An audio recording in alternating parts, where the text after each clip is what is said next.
সত্যি বলতে আমি শেষমেশ হেরে গেলাম নিজের কাছে। আমি ব্যর্থ। কারণ আমি আমার নিজের জন্য অনেক কিছু করেছি, কিন্তু আমার হাজবেন্ডের জন্য আমি কিছু করতে পারতেছি না। আমি অপারগ। আমার হাজবেন্ডের কিডনিটা অনেকটাই খারাপ হয়ে গেছে, 2টা কিডনিতেই সমস্যা। তো আমি ভাবছিলাম চেন্নাইয়ে গিয়ে বেস্ট চিকিৎসাটা ওনাকে দিব। আমি চেষ্টা করব আমার তরফ থেকে 100%। তো সত্যি বলতে আমি আর পারলাম না, মনে হয় হেরেই গেলাম। করার কিছু নেই, আমার হাজবেন্ডের ভাগ্য যেটা আছে সেটাই হবে, আল্লাহ যেটা লিখে রাখছেন সেটাই হবে। আসসালামু আলাইকুম। আশা করি আপনারা সবাই ভালো আছেন। আমরা ভালো আছি আলহামদুলিল্লাহ। তো গতকালকে আমি একটা ভিডিও শেয়ার করেছিলাম। আসলে আমি বাস্তবে এরকম কোন একটা বিষয়ে কথা বলতে গেলে দেখা যায় শর্টকাটে বলতে পারি না। অনেক সময় অনেক অযথা টপিক গুলো নিয়ে আসি। তো গতকালকের ভিডিওটা আমার কাছে খুব বেশি গুরুত্বপূর্ণ ছিল। তো ভিডিওটা আমি আসলে ভিডিওতে কথা বলতে গিয়ে অযথা কথা বাড়াতে বাড়াতে ভিডিওটা অনেক বেশি বড় করে ফেলছি। আর আমার যে মেইন গুরুত্বপূর্ণ কথাগুলো ছিল, যেগুলো আসলে আমার জীবন মরণের প্রশ্ন প্রায়, তো সেই কথাগুলো আমি ভিডিওর একেবারে শেষের দিকে গিয়ে বলেছি। যেটার জন্য দেখা যায় অনেকে সম্পূর্ণ ভিডিও দেখেন না, টেনে টেনে দেখেন। অনেকে আবার ভিডিওর প্রথম দিকে কিছুটা অংশ দেখে তারপরে বেরিয়ে পড়েন। তো গতকালকের ভিডিওটাও আমার ওইরকম হয়েছে। গতকালকের ভিডিওটা আমি তৈরি করেছিলাম আমার হাজবেন্ডের চিকিৎসার বিষয়ে একটু হেল্প চেয়ে। তো ভিডিওর শেষের দিকে আসলে ওই কথাগুলো বলছি, যার জন্য হয়তো অনেকেই ভিডিওটা সম্পূর্ণ দেখেন নাই। আর অনেকেই দেখা গেছে ভিডিওতে কমেন্ট করছেন যে আপু তোমার ফোন নাম্বার দাও, অথচ গতকালকে ভিডিওতে আমার ফোন নাম্বার দেওয়া ছিল। তারপরে আবার অনেকেই কমেন্ট করছেন যে ব্যাংক অ্যাকাউন্ট নাম্বার দাও। এরকমও দুই একটা কমেন্ট আসছে আমার কাছে গতকালকের ভিডিওতে। তো যাই হোক, আমি আজকের ভিডিওতে ফার্স্ট আমার নাম্বারটা আমি দিয়ে দিচ্ছি। অ্যাকাউন্ট নাম্বার ওই যে আমি ওই সাইডে দিছি যা যা লাগে, আর আমার ফোন নাম্বারটা ওখানে দিছি। তারপরেও যদি আপনাদের কোনো বিষয়ে আরো কিছু জানার থাকে বা আরো কিছু ডিটেলস লাগে, তাহলে আমার ফোন নাম্বারে ফোন করবেন বা হোয়াটসঅ্যাপ করবেন। তো যদি নতুন কেউ চান আমার পাশে একটু হলে দাঁড়াতে, আমার সুখী এই পরিবারটার পাশে একটু হলেও দাঁড়াতে, আমার এই পরিবারটা যেন ভেঙে না যাক, সেটা যদি আপনারা চান, কেউ যদি থাকেন তাহলে আমার এখানে মানে আমাকে হেল্প করতে চান, তাহলে আমি এই ভিডিওতে নাম্বার দিছি, আমাকে হোয়াটসঅ্যাপে যোগাযোগ করতে পারেন। আর সেটা যদি না হয়, আমার যদি যোগাযোগ করার প্রয়োজন মনে না করেন, আমার এখানে স্ক্রিনে আমার অ্যাকাউন্ট নাম্বার, অ্যাকাউন্টের ডিটেলস দেওয়া আছে, আহ সেটাতেও আপনারা সাহায্য করতে পারেন। গতকালকের ওই ভিডিওটা শেয়ার করার পরে আহ এরকমও কিছু কমেন্ট আসছে যে এই বেটি যখন পরিবারে কেউ অসুস্থ হয়, নিজে অসুস্থ হয়, তখন এরকম ভিডিও বানিয়ে মানুষের থেকে অনেক টাকা মানে হেল্প নিয়ে নেন। গতকালকের ওই ভিডিওটা শেয়ার করার পরে আমার কাছে কত টাকা আসছে জানেন? এই পর্যন্ত আমার কাছে 14,700 টাকা আসছে। গতকালকের ওই ভিডিওটা শেয়ার করার পর থেকে 14,700 টাকা। তার মধ্যে থেকে 2জন লন্ডনের আর একজন আমাদের লোকেল লোকেল কেউ ওরকম 200 টাকা মনে হয় আমার স্ক্যানারে দিয়েছেন। তো ওই টাকা আমার কাছে আসছে। তো যাই হোক, আমি ওই টাকাটাকে ছোট করব না, কারণ এই মুহূর্তে আমার যে খারাপ সিচুয়েশন, তো ওই সিচুয়েশনে ওই টাকাটাও আমার কাছে অনেক বেশি কিছু। আর এটা আমি এজন্য বললাম, যারা মনে করতেছেন যে একটা ভিডিও আপলোড দিলেই মনে হয় অনেকেই দেখা যায় অনেক অনেক টাকা দিয়ে দেয়। হ্যাঁ, অবশ্যই আরো বেশি অ্যামাউন্ট আসছে আমার কাছে, তবে ওটা আগে যখন আমি অসুস্থ হয়েছিলাম। তো মানুষ আমাকে আর কত দিবে, কারণ আমি নিজেও বলছি আমার নিজেরও লজ্জা লাগে, তারপরেও করার কিছু নেই। অনেক ভাবনা চিন্তা করে এবার আমি ভিডিওতে বলছি, যখন দেখলাম যে এছাড়া এই ভিডিওতে হেল্প চাওয়া ছাড়া আমার আর কোনো রাস্তা চোখের সামনে ভাসছে না, ওই জন্য আমি ক্যামেরার সামনে এসে এই কথাগুলো বললাম। আমি যে এই ক্যামেরার সামনে এসে এরকম কথা বলি বা সাহায্য চাই, আমি কিন্তু শখে চাই না। কারণ কেউ শখ করে ক্যামেরার সামনে এসে এরকম আহ দেশবাসীর কাছে সাহায্য চায় না। যখন তার দেয়ালে পিঠ থেকে যায় তখনই চায়, কারণ আমরাও তো একটা সমাজের মধ্যে থাকি, আমাদেরও মাথা উঁচু করে সমাজে মুখ খুলে বেড়াতে হয়। আমি এই টাকাটাকে ছোট করব না, কারণ যারা যতটুকু পারছে তাদের সামর্থ্য অনুযায়ী আমার বলাতে আমার বিপদে 1 টাকা দিয়ে যদি সাহায্য করতো, এটা আমার চিরজীবন মনে থাকতো। কারণ আমার দিকটা অন্তত ভাবছে, আমার সিচুয়েশনটা তারা ভাবছে, ভেবে তারপরে দিছে। তো তাদেরকে আমি ধন্যবাদ দিয়ে ছোট করব না, আর তাদের এই ঋণটাকেও আমি কখনো বলতে পারবো না, তাদের এই হেল্পটাকেও আমি ছোট করব না। তারপরেও যারা এমনটা কমেন্ট করেন তাদের উদ্দেশ্যে বলতেছি, এই বেটি এত টাকা লুটে নিচ্ছে। আমার কাছে 14,700 টাকা আসছে হেল্পের ভিডিও থেকে, যেটা দিয়ে হয়তো আমার চেন্নাই যাওয়ার টিকিটটা কোনো মতে হয়ে যাবে। মানে এখান থেকে যে চেন্নাইয়ে যেতে ট্রেনের যে ইমার্জেন্সি টিকিট করতে হয়, ট্রেনের ইমার্জেন্সি টিকিটটা প্লাস এই ভাড়াটা আর কি মোটামুটি হয়ে যাবে। তো চেন্নাইয়ে গিয়ে মানে যাওয়া আসার খরচ প্লাস ওখানে থাকা খাওয়া, ডাক্তার দেখানো, টেস্টের খরচ, সবকিছু মিলিয়ে আমার 80 থেকে 90 হাজার টাকা মিনিমাম লাগবে, যেটা আর কি একবারে নিজের দিকে হলেও লাগবে। তো ওই টাকাটা মনে হয় আমি আর ম্যানেজ করতে পারবো না।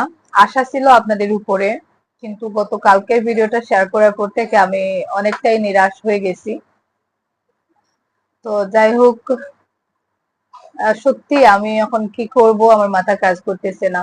তারপরেও আজকে ভিডিওটা দিলাম ওর জন্য, কারণ গতকালকে আমাকে 2জন আপু কমেন্ট করেছেন ভিডিওতে, হয়তো সম্পূর্ণ ভিডিওটা না দেখেই কমেন্ট করছেন যে আপু তোমার ফোন নাম্বার দেও, আরেকজন কমেন্ট করছেন তোমার অ্যাকাউন্ট নাম্বার দেও, সামান্য কিছু টাকা দিব। তো ওইটার জন্য আজকের এই ভিডিওটা শেয়ার করা।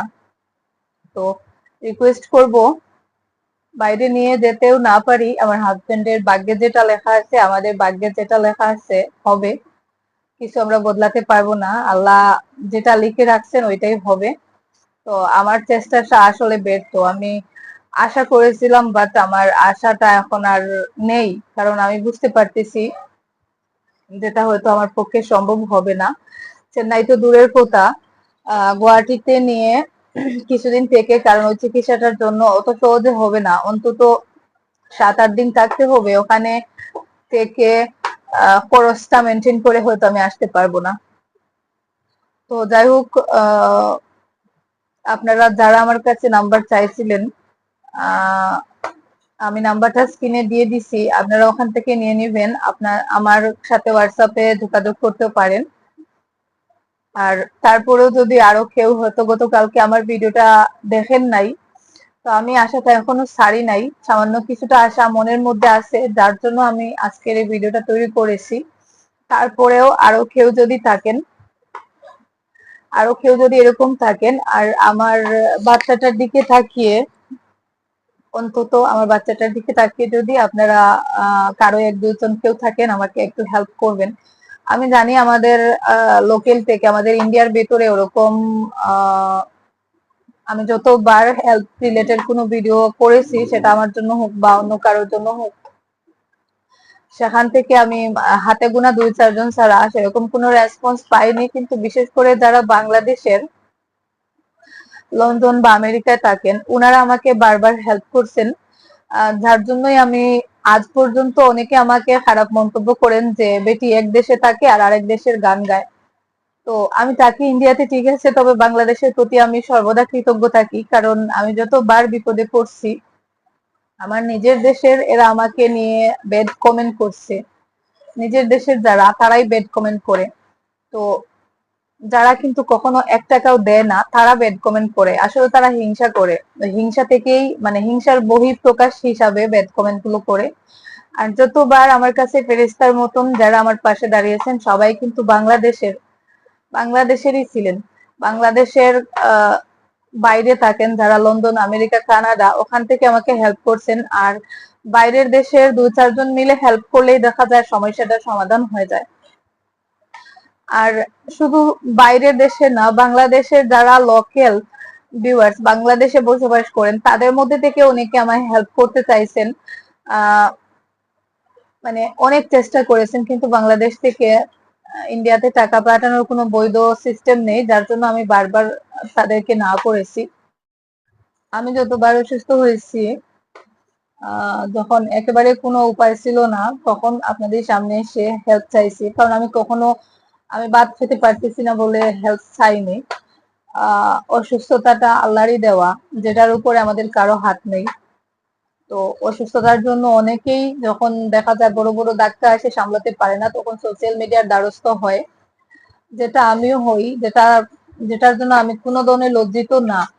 তো আসলে বারবার হচ্ছে, এজন্য নিজের একটু খারাপ লাগে, বারবার আমাকে এই সিচুয়েশনের মধ্যে পড়তে হয় আর আপনাদের থেকে হেল্প নিতে হয়। তো যেটার জন্য আমার আসলে নিজের খারাপ লাগে। তার মানে আমি এখানে চুরি করতেছি না বা কাউকে ঠকবাজি করে টাকা নিচ্ছি, এরকমটাও না। যেটা সত্যি, কেউ পারছে না, কেউ সামলাতে পারতেছে না, বিপদে পড়েই তো মানুষ মানুষের কাছে আসে। তো যাই হোক, আপনারা যারা নেগেটিভ কমেন্ট করুন, সমস্যা নেই, কারণ এই মুহূর্তে আমার কাছে আপনাদের কমেন্টটা মূল্যবান না। আমি এই সিচুয়েশনটা থেকে কিভাবে আল্লাহ আমাকে উদ্ধার করবেন, আহ ওই ওইটাই আমার কাছে বেশি গুরুত্বপূর্ণ। তো আমার মনে হয় আর চেন্নাই যাওয়া হবে না। অনেক ইচ্ছা ছিল আমার, যে কারণ চেন্নাইয়ের চিকিৎসা ব্যবস্থাটা আমার কাছে বেস্ট মনে হয়েছিল। আর আমার হাজবেন্ড আসলে একদিকে আর পুরো পৃথিবী একদিকে। তো আমি ভাবছিলাম, আমি যেখানে চিকিৎসাটা করেছি ওখানে ওনাকে নিয়ে যাব, কারণ আমিও ওনার জন্য কোনো আফসোস রাখতে চাই না। আল্লাহ আসলে এরকম কিছু না করুন, তারপর আমি চাইছিলাম কোনো আফসোস রাখবো না। তো ভাবছিলাম ওখানে নিয়ে যাব, কিন্তু ওখানে যাওয়ার ব্যবস্থাটা মনে হয় আল্লাহর হুকুম নেই, হয়তো ওখানে যাওয়ার ব্যবস্থাটা আমি করতে পারিনি, যার জন্য আমি ব্যর্থ। কারণ আমি ওই গতকালকে ভিডিও থেকে সেরকম কোনো রেসপন্স পাইনি, তাই আমার আর সেই আশাটাও আর রাখছি না যে আমার হাজবেন্ডকে আমি চেন্নাই নিয়ে যেতে পারবো, কারণ এই মুহূর্তে আমার কাছে আর অন্য কোনো রাস্তাও নেই। তো তো তারপরে বলবো, আহ যদি আমি বিশেষ করে বলবো যারা লন্ডন, আমেরিকা, কানাডা, বাইরের দেশে থাকেন, আল্লাহ তো আপনাদেরকে অনেক দিয়েছেন। তো যদি পারেন, আবারও রিকোয়েস্ট করতেছি, যদি পারেন সামান্য কিছু দিয়ে হলেও, আপনাদের সামর্থ্য অনুযায়ী সামান্য কিছু টাকা দিয়ে হলেও আমাকে হেল্প করেন। এই সিচুয়েশনটা থেকে অন্তত আমি সুস্থ স্বাভাবিক ভাবে বের হয়ে আসি। তারপরে আমার মনে থাকবে, ইনশাল্লাহ আমার মনে থাকবে, আমি যেভাবেই হোক, না খেয়ে হোক, কিছু টাকা সেভ করে রাখার চেষ্টা করব। সেটা সেটার জন্য যদি নিজের বাড়ি ছেড়ে দিতে হলে ছেড়ে দিব, তবে সেভ করে রাখার চেষ্টা করবো ইনশাল্লাহ। তবে এই সিচুয়েশনটা থেকে আমি বের হই, কারণ আহ আমাকে হাত গুটিয়ে বসে থাকলে চলবে না। মন খুব খারাপ আজকে, কারণ গতকালকে আমি যখন ভিডিওটা শেয়ার করেছিলাম, তখন আমার মনের কোন একটা কোনায় আশা ছিল। আমি বুঝতাম, আমি বুঝেছি যে অনেকে আমাকে তো এই নিয়ে 2-3 বার হেল্প করেছেন। তো তার মধ্যে থেকে তারা হয়তো অনেকবার করেছেন, তার বাইরেও হয়তো কেউ থাকতে পারেন, বা তাদের মধ্যে কেউ হয়তো আহ আমার দিকে সাহায্যের হাত বাড়িয়ে দিতে পারেন। তো সেই আশা থেকে আমি ভিডিওটা করেছিলাম। কিন্তু সত্যি আজকে বিকাল পর্যন্ত আমি রিভিউটা দেখে আমি খুব আপসেট, কারণ এখন আমি আর কোনো রাস্তা দেখতে পাচ্ছি না। তো যাই হোক, দোয়া করবেন, করার কিছু নেই, দোয়া করবেন। তো এখন বাকি রইলো গতকালকের ওই ভিডিওটাতে একজন আপু কমেন্ট করছেন যে রিপোর্টে নাকি ভুল ডেট দিছে। যেখানে আমরা রিপোর্ট করছি, আমরা টেস্ট করছি, আমরা নিজেই ভুলটা দেখতে পারতেছি না। কারণ আমি 10 তারিখে ডাক্তারের কাছে গিয়েছিলাম, 10 জুলাই, 10 তারিখে সকাল সকাল ডাক্তারের কাছে না, সরি, টেস্ট গুলো করতে গিয়েছিলাম 10 তারিখ সকাল, মনে হয় 10টার দিকে ব্লাডটা দেওয়া হয়েছে। তারপরে ওরা বলছে যে রিপোর্ট দিতে দিতে সন্ধ্যা হয়ে যাবে। তো আমরা সন্ধ্যা পর্যন্ত অপেক্ষা করি নাই, চলে আসছি। কারণ সন্ধ্যা পর্যন্ত একজন অসুস্থ মানুষকে নিয়ে ওখানে শহরের মধ্যে অপেক্ষা করার মতন কন্ডিশন ছিল না, আমরা চলে আসছি। আর ওদেরকে বলছিলাম যদি সম্ভব হয় হোয়াটসঅ্যাপে রিপোর্ট গুলো দিয়ে দিতে, যেগুলো হয়ে যায়। তো ওরা কিন্তু রাত মনে হয় 8টা, সাড়ে 8টার দিকে ওরকম রিপোর্ট গুলো হোয়াটসঅ্যাপে দিয়েছে। আর পরের দিন আমি জুবাইরকে দিয়ে রিপোর্ট গুলো আনিয়েছি। তো যেই দিন টেস্ট করছি 10 তারিখ, 10 তারিখের ডেট তো থাকবে, কারণ টেস্ট করতেও দিয়েছি 10 তারিখ। টেস্টের রিপোর্ট গুলো ওরা হোয়াটসঅ্যাপে দিয়েছে প্রথমে, আর আমি হোয়াটসঅ্যাপের এই রিপোর্টটা আপনাদের সাথে শেয়ার করেছি। ওরা হয়তো রিপোর্টটা ক্রিটিক্যাল দেখছে, যার জন্য হোয়াটসঅ্যাপে সেন্ড করেছে। আর আমি বলেও আসছিলাম যে যদি সম্ভব হয় হোয়াটসঅ্যাপে সেন্ড করবেন, কারণ আমার তো অস্বস্তি হচ্ছিল যে রিপোর্টে কি আসছিল। আর আমার কোনো পার্সোনালিটি নেই, আপুর কমেন্টটাই আমি বলতে চাচ্ছি না, তারপরে এখন বলবো। আমি যদি টাকার লোভী হতাম, টাকার যদি প্রতি আমার এত লোভ থাকতো, তাহলে এত সমাজ সেবা করেছি আজ পর্যন্ত, অনেক মানুষের কাছে, অনেক মানুষের জন্য হেল্পের ভিডিও করেছি, তাদের টাকা হাতে তুলে দিয়ে সরাসরি ভিডিও করে তাদের হোয়াটসঅ্যাপে সেন্ড করেছি, কত টাকা দিছি সেটা বলে তারপরে সেন্ড করেছি তাদের কাছে। তো আশা করি সেরকম অনেকেই আছেন, আমার ভিডিও দেখতেছেন। তো আমি যদি এত টাকা লোভী হতাম, তাহলে ওই টাকাগুলো তাদেরকে না দিয়ে বা ভিডিওর প্রমাণ না দিয়ে আমি তাদেরকে উল্টাপাল্টা বুঝ দিয়ে আমি সেগুলো গিলে ফেলতাম। তো অনেকে টাকা দিছি, অনেককে হেল্প করেছি, মসজিদ থেকে শুরু করে অনেক টাকা দিছি, হেল্প করেছি, মানুষের থেকে অনেককে হেল্প করে দিছি এ পর্যন্ত। যদিও হেল্প রিলেটেড চ্যানেল আমারটা না, তারপরেও করেছি। তো এই মুহূর্তে আমার কাছে আপনার ব্যাড কমেন্ট বা নেগেটিভ কমেন্ট দিয়ে আমাকে আমি আসলে ওগুলোতে গুরুত্ব দিচ্ছি না। আপনারা যারা করার করুন, সমস্যা নেই, আমি ওগুলো দিয়ে মাথা ঘামাবো না। কারণ এই মুহূর্তে আমার হাজবেন্ডের চিকিৎসাটা আমার কাছে গুরুত্বপূর্ণ। আর সব শেষে একটা কথা মাথায় রাখবেন, আমরা একটা সমাজের মধ্যে বাস করি।